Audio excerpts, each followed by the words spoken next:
Palalawigin na ang visa-free travel policy sa Thailand upang makasama ang iba pang mga bansa na magkakaroon ng kalayaan na makapasok at para mapahintulutan ang mas marami pang turista na makapagbakasyon dito.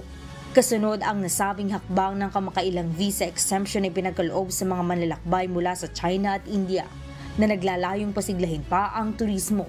Nakipagpulong din si Prime Minister Srettha Thavisin sa Governor General ng Australia na si David Hurley patungkol sa pagkakaroon ng Mutual Visa Exemption Scheme. Ayon naman sa Tourism Authority of Thailand o TAT, Malaysia nang bumubuo sa pinakamalaking grupo ng mga bisita sa Thailand. Mayroon itong humigit kumulang 4.5 milyong bisita habang ang mga turistang Chino naman ang pangalawang pinakamalaking grupo na may 3.51 million visitors noong nakaraang taon. Sa kasalukuyang taon, nangunguna na ang Chinese na may pinakamalaking grupo, kasunod ang Malaysian at pangatlo ang mga Korean. Umaasa naman ang Tourism Sports Ministry na maaabot ang target ngayong taon ng 35 million na mga foreign visitors.